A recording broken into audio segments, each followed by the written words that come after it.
That's all we ever do is one take. Tyshawn, Mr. Davis, what's going on, y'all? This is TG3 with Phenomenal Fatherhood. I'm here with Mr. Davis, How you doing? AKA Mr. Value Add, AKA running the entire school system in New York. So Mr. Davis has been a teacher for 15 years, going on 15 years. I've known you for about 7, I think. So you came down to H-Town for the teacher convention. So why not do something for Phenomenal Fatherhood, right? You got 3 kids as well. So I always start every video with most recent proud dad moment. Whether like they accomplished something or you saw them do something or they actually executed on a lesson you've been trying to get into their head for like the past 3 years or whatever many months. But yeah, your most recent proud dad moment. Most recent proud dad moment would be my youngest son, Tavion. He's going to 6th grade. So in New York City, our elementary school cutoff is at 5th grade. Okay. And then they have a moving up ceremony for the kids that are going from 5th grade to 6th grade because it's not really a graduation. Their first graduation is in 8th grade when they leave middle school to go to high school. That's how our system is set up. So at his moving up ceremony, my son is very artistic. He loves to draw, he's into art, and they had a play at the school and he designed the playbill. And a lot of the teachers and everything, we design t-shirts within the family, so he helps me with some of the t-shirts designs. And at his graduation, with most of the awards that they give, social studies, math, science, they usually give it to 2 or 3 kids. The art award, he was the solo artist to win the Creativity and Art Award from the union. So the union supports schools when they have their graduations, and they give awards in the name of the unions and different things like that. So my son actually won the U of T Art Award for his school. So it was a very proud moment for me to see him walk across the stage as a solo artist. He was there by himself, and he's a shy kid. So to be there, be recognized, and stand in that moment and see that for him was very appreciative for me. Yeah, I love that.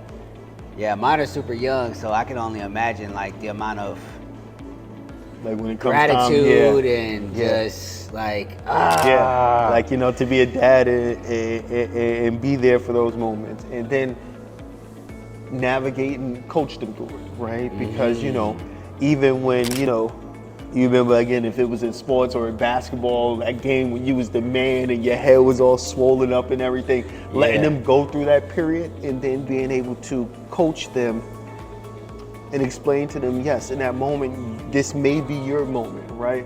But what's the learning thing? Are there things that you need to mentally store away so that the next time this happens, you don't go too far, and or you know how to handle yourself in those moments and times of celebrations? Because as you know, young men of color, it's not that you are always thinking about how you're showing up, but knowing the way that you show up or the way that you want to show up and consistently doing that is something that, you know, I try to make sure that I, teach the young men.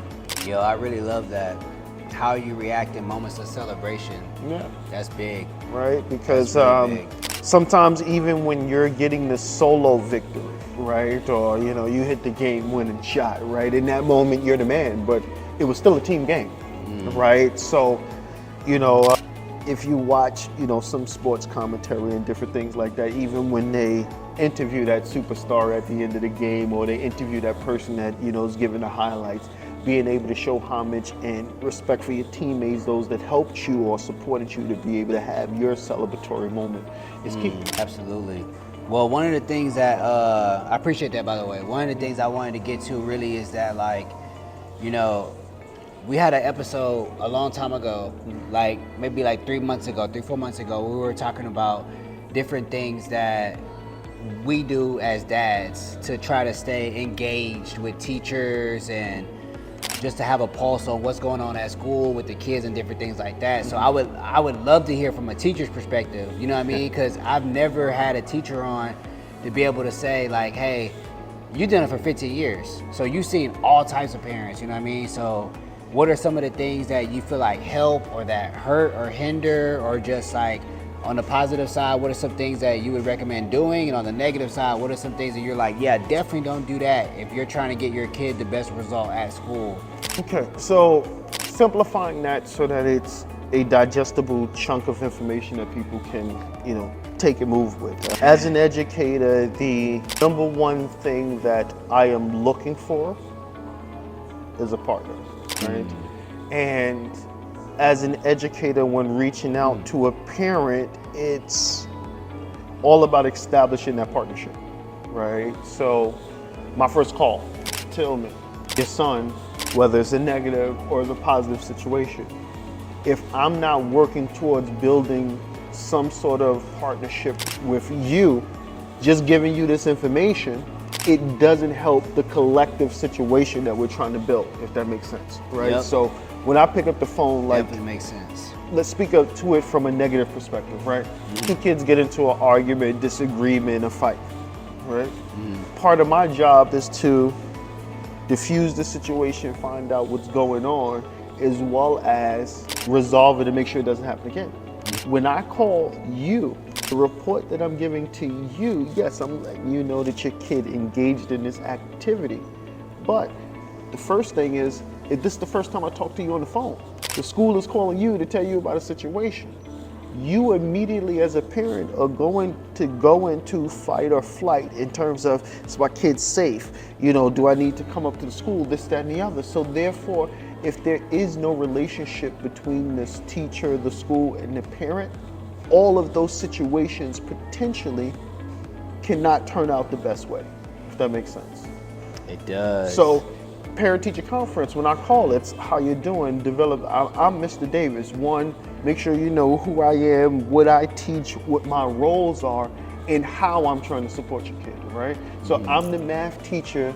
In New York, we have regents, right? And in order to graduate high school, you need to pass at least one math regent. So if I call it, I'm the math teacher, hey, I'm Mr. Davis, the math teacher, here to support your kid and make sure they get their high school graduation requirements. Therefore, you know what I'm bringing to the table, you know what my goals and my expectations are of your kid. Now we can get into talking about a situation. Yeah, maybe your kid needs to put more effort in with their math homework, right? You already know that the goal is for them to pass these regions to be able to graduate high school. So now when I identify a problem to you and start to talk to you about the solutions, we potentially can already unite on what the goal is.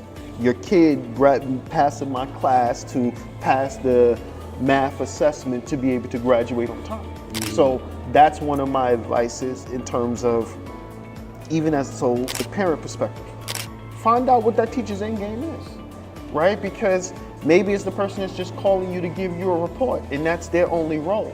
Where did this happen at? How is each individual person that I engage with in the school setting helping me and my kid to move forward? That would be one of the most positive things in understanding the roles of the people in the school.